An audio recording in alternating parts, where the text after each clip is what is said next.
कि नजर हम पर तभी पड़ती है जब हम खुली आंखों से सोते हैं। क्राइम और हमारे बीच में सिर्फ इतना फर्क है कि हम कितने सतर्क हैं। दोस्तों, मैं बात हफीज हूं। नरेंद्र मोदी जी का संसदीय क्षेत्र है बनारस। बनारस में एक चुनाव हुए हैं और उन चुनावों के जो परिणाम है वो भारतीय जनता पार्टी के लिए इतने दुखद हैं कि उनको भविष्य में अंधकार दिख रहा होगा। और ये सब कुछ उन्हीं की वजह से हुआ है जो उनकी सरकार ने काम किए हैं युवाओं के लिए, जो युवाओं को बेरोजगार कर दिया है। छात्र संघ चुनाव हुए बनारस में और उन चुनाव के अंदर भारतीय जनता पार्टी के हाथ में कितनी सीट्स लगी हैं आप जानते हैं? 0, 0, एक भी सीट इनके हाथ में नहीं आई। और कांग्रेस का जो छात्र विंग है एनएसयूआई, उसने सुपड़ा साफ करके रख दिया भारतीय जनता पार्टी का जो विद्यार्थी परिषद है, अखिल भारतीय विद्यार्थी परिषद, उसका। जागरण ने खबर भी छापी है, संपूर्णानंद विश्वविद्यालय के छात्र संघ चुनाव में एनएसयूआई पैनल के सभी प्रत्याशी विजयी घोषित। अब यहां पर 5:30 बजे तक जारी किया इन्होंने जो भी इसके परिणाम आए। और ये सबसे बड़ी हैरानी की बात यह है कि ये कहीं बड़ी चर्चा का विषय नहीं है। देखिए, कोई भी अगर संगठन देखा जाता है तो उसका जो भविष्य होता है वो उसकी छात्र इकाई से होता है, छात्र संगठन जो होता है, या उसके युवा जो होते हैं उनकी इकाई से होता है, युवा इकाई से होता है। तो भविष्य आप सोच सकते हैं कि भारतीय जनता पार्टी का क्या है, क्योंकि ये पहली बार नहीं है कि बनारस में चुनाव हारी है भारतीय जनता पार्टी का जो संगठन है, छात्र संगठन उसका। लेकिन ये पिछले 1 साल से चल रहा है। जिस जिस विश्वविद्यालय में चुनाव हो रहे हैं वहां भारतीय जनता पार्टी के छात्र संगठन एबीवीपी के यही हाल हो रहे हैं। मैं आपको कुछ दिन पहले का सुनाता हूं, आज तक ने छापा भी था। पीएम मोदी के संसदीय क्षेत्र वाराणसी में एबीवीपी का सुपड़ा साफ, कांग्रेस और सपा के छात्र संगठनों ने गाड़ा झंडा। बनारस में स्थित महात्मा गांधी काशी विद्यापीठ छात्र संघ चुनाव में एनएसयूआई की ऐतिहासिक जीत हुई है। इस चुनाव में कांग्रेस के छात्र संगठन एनएसयूआई और समाजवादी पार्टी के छात्र यूनिट के पैनल को सफलता मिली है। प्रियंका गांधी जी ने इसके ऊपर ट्वीट भी किया था, अगर आपको याद होगा। जो मैंने आज आपको बताया आज का है संपूर्णानंद विश्वविद्यालय के छात्र संघ चुनाव का, जहां एबीवीपी को एक बार फिर करारी हार मिली है। तो आप सोच सकते हैं कि ये मोदी जी का संसदीय क्षेत्र है जहां युवा इतने गुस्से में हैं, छात्र इतने गुस्से में हैं भारतीय जनता पार्टी से कि उनकी छात्र इकाई के सुपड़े साफ करके रख दिए हैं। तो आप दूसरे सांसदों के संसदीय क्षेत्र का अंदाजा लगा सकते हैं। प्रियंका जी ने कुछ दिन पहले जब ये परिणाम आए थे, दूसरे वाले जो मैंने आपको सुनाए काशी विद्यापीठ के, उस पर ट्वीट भी किया था। उन्होंने ट्वीट किया था, युवाओं द्वारा रोजगार मांगने की जोरदार हुंकार, भरने वाले दिन ही वाराणसी स्थित महात्मा गांधी काशी विद्यापीठ छात्र संघ के चुनाव के रिजल्ट युवा मन की एक झलक है। युवाओं ने मुद्दा मूलक राजनीति पर मोहर लगाई है। एनएसयूआई के सभी विजयी छात्र संघ प्रतिनिधियों को हार्दिक बधाई, शुभकामनाएं। इन्होंने एक मुद्दा बहुत बड़ा इसमें कहा कि बेरोजगारी को लेकर।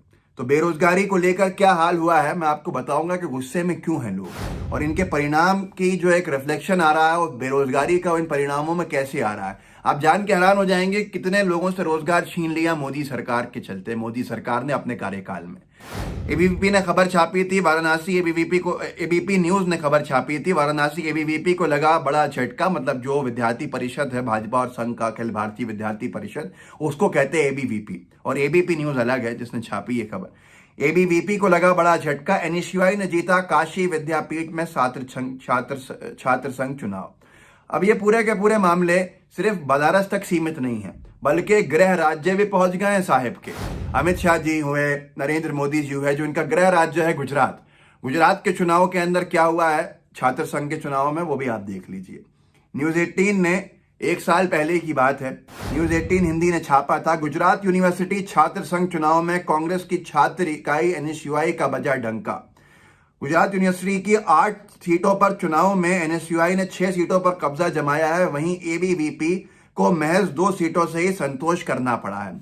तो आप सोच सकते हैं कि युवाओं का गुस्सा कोरोना से पहले से है, क्योंकि जब से मोदी सरकार आई है 2 करोड़ रोजगार हर साल देने का वादा था, बल्कि छीन लिया। ये लोग पूछते हैं कि देने का वादा था या वापस लेने का वादा था, ये हर किसी के मन में सवाल है। जब लॉकडाउन किया था पिछली बार, अनप्लान्ड लॉकडाउन, जब कोरोना ने दस्तक दी थी, तो उससे पहले दी थी, पर नमस्ते ट्रंप इवेंट कराना था तो उसको आगे बढ़ा दिया और पूरे देश को भयावह हालातों में ढकेल दिया, जिसकी जिम्मेदारी कभी बीजेपी ने ली नहीं, क्योंकि मोदी मीडिया से जो उनका गठबंधन है वो काम आ जाता है।